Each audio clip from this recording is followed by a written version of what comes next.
everyone, welcome back to This Morning. I'm Chayla Mendez, your host. You're tuned into DBS, so you're making the right choice.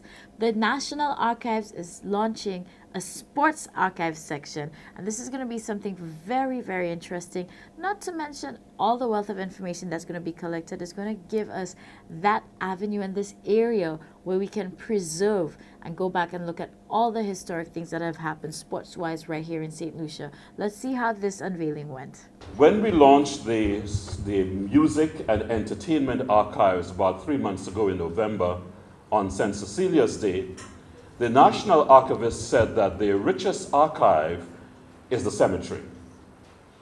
Do you know why? Maybe she'll explain a little later, but I'll give you a hint.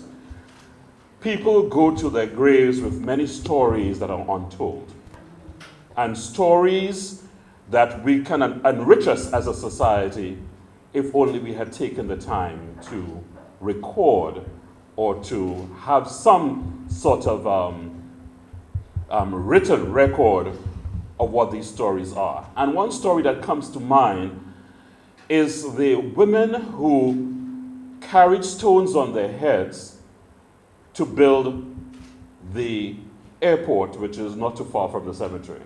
Could you imagine? This hill actually was blasted out.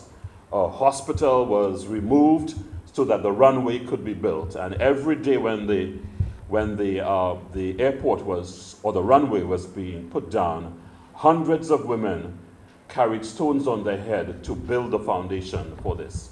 Wouldn't you have loved to hear some of the stories of these women?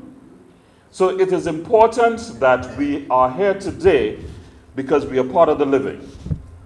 And we still have an opportunity to add to the stories of the story of St. Lucia.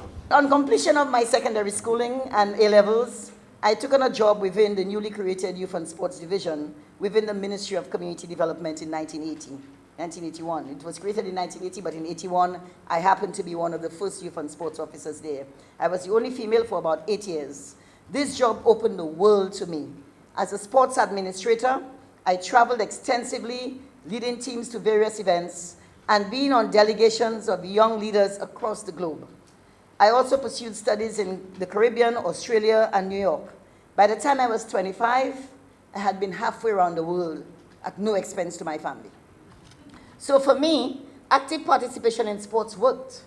I was not an exceptional athlete, but just an ordinary girl who played sport for fun and recreation within a very supportive environment and a world of opportunities open. So today, Margot, we thank you as sportspersons for opening up this door for our people in St. Lucia. I think it's long overdue, and that's why I felt I had to come. So I'm happy to be here to endorse it, and I'm happy that we can continue to work to ensure that our sports people, the stories, and there's so many of them.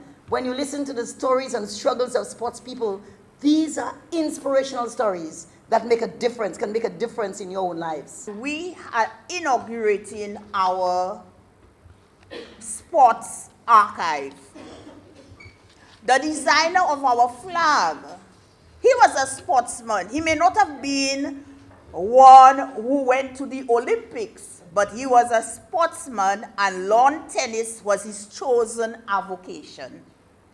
Sports is an important discipline which could help our young people to etch a path to self-fulfillment, physical and mental well-being, self-fulfillment, identity, and even economic well-being and patriotism. In 1996, and I keep repeating it, I was a Commonwealth Fellow, and I had done a tour of England and Canada.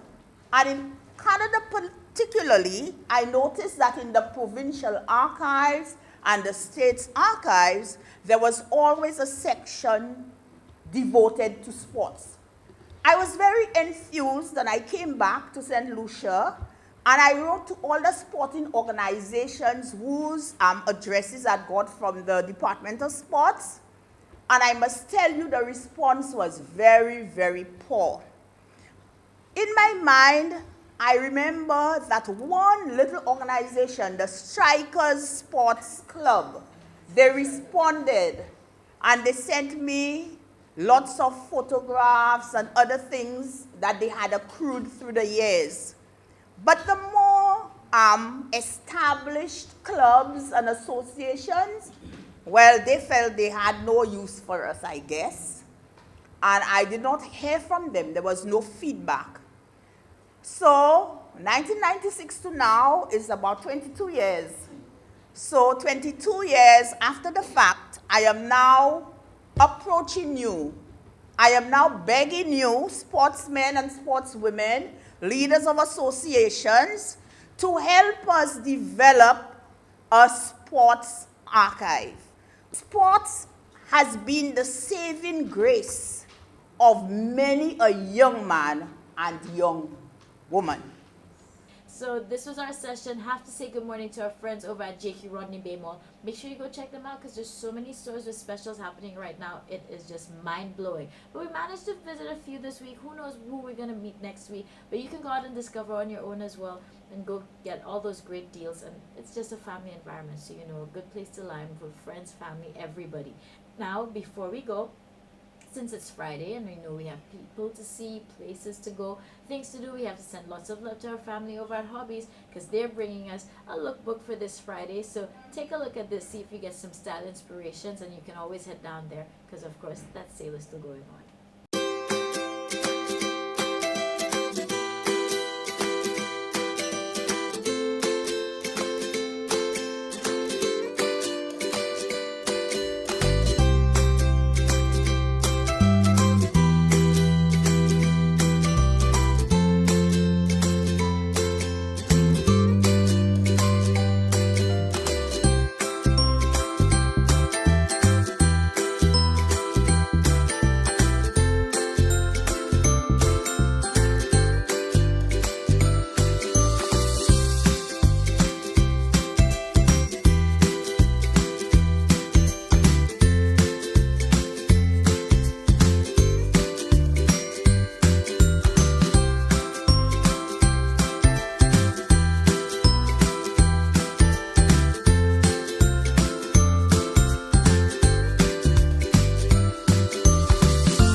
This is officially our Friday. Remember that sale is going on at Hobbies. That was a little sneak peek into the lookbook. I hope you enjoyed that as well. But you can go down there yourself and get inspired too. Now, let's really kick Friday off. Go out there, have a lot of fun, and make sure you come back to us on Monday, bright and early, 6 a.m. right here on your leader DBS. We'll be waiting.